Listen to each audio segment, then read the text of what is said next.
Ladies and gentlemen, welcome to Thursday's edition of Morning Brews. My name is Ryan Smeltz, and today we are talking about what are your rewards. So, this week, of course, we are talking about habits, and yesterday we talked a little bit about how to alter your habits. And today we're going to be talking about your rewards, whether they are good rewards or bad rewards. So, I want you to take a look, really take stock in what your current habits are. I'm going to walk through a handful of mine just so you kind of get an idea of things to look for.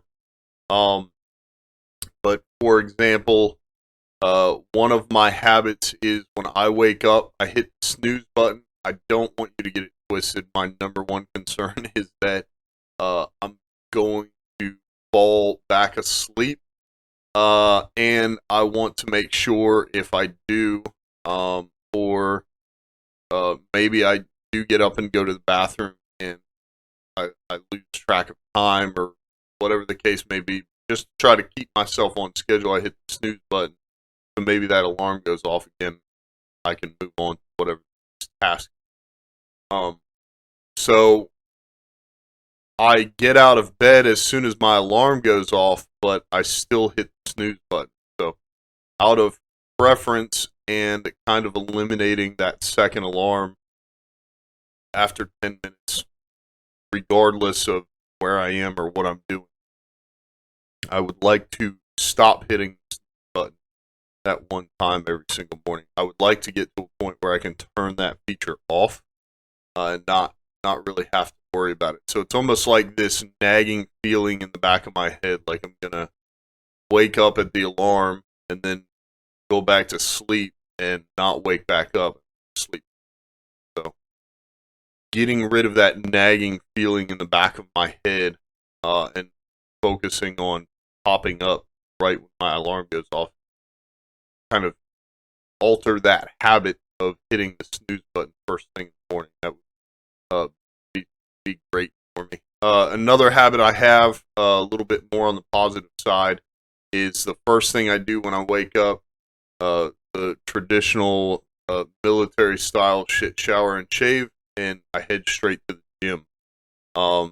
So I get my gym clothes on, I drive over there, it's only about 8 minutes away.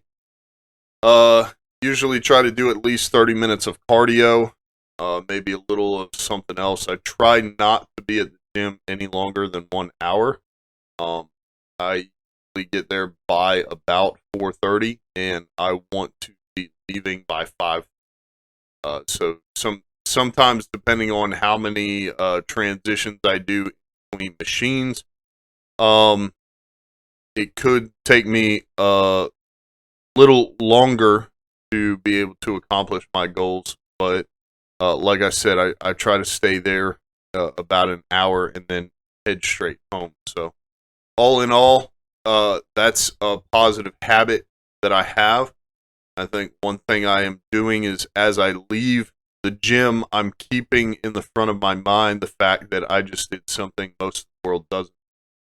In the Army, we used to say that we do more before 9 o'clock in the morning than most of the world does. And as true as that is, I feel at this stage of my life, waking up at 4 o'clock in the morning and going straight to the gym, I accomplish more by 6 o'clock in the morning than most people. It's very intentional. That's not something where I'm like, hey, look at me, I wake up early.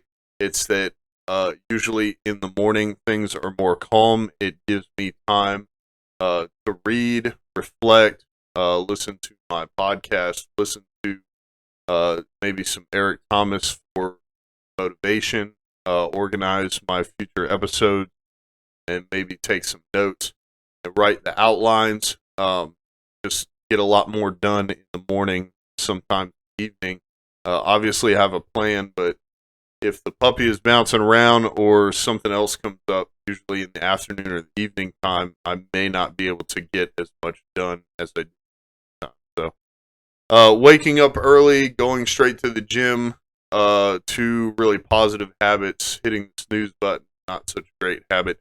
Another kind of bad habit I have is I have a little bit of a sweet tooth.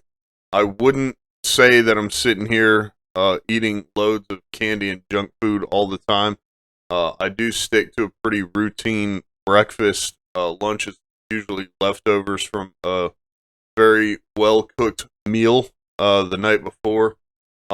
Dinner time, sometimes even lunchtime, might get a little bit out of control, pretty much depending on whether or not we've bought groceries recently and have cooked. So that's one thing. Like yesterday on the way to work, I didn't have leftovers, so I stopped. I got a chicken salad wrap and some fruit in place of the normal cookout or whatever I might have. Obviously, everything in moderation can be just fine. But one of the issues I have is because I am a pretty big person, so I'm always concerned about having enough food. Usually, if I get one meal from, say, a fast food restaurant, that may not be enough. So I might get one meal plus a snack. Then that's too much food, and now I get finished eating it, and I do not feel good about myself. So, staying in the gym, altering my food habits is something that I'm always working on. Making sure to stay healthier and eat healthier. So that's a handful of habits that I have. If we take a look at the rewards, so looking at a bad habit, if I wake up and I hit the snooze button, it kind of gives me leeway or an excuse to go back to sleep. So the reward in that instance is for sleep. I think the reward that I could focus on to stop hitting the snooze button would be that I am accomplishing more throughout the day. So if I wake up and I don't bother hitting that snooze button, it could be 1 second, it could be 30 seconds to get up and get the alarm and hit that button. But if I stop hitting it, I save that time, I go, straight into my morning routine, and I feel more accomplished later on. So really focusing on that reward, making sure that whatever reward I come up with, whatever reward I focus on, is really kind of giving my brain what it needs. Stay focused on that as opposed to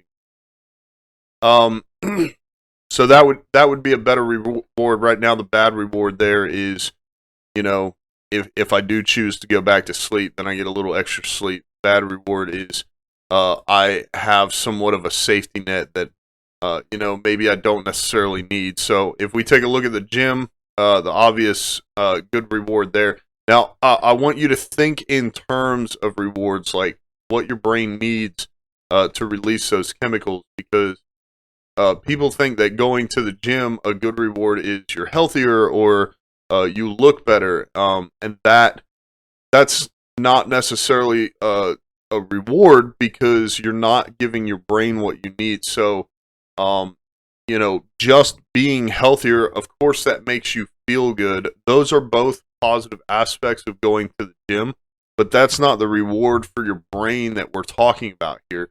We're talking about something that's a little bit more immediate.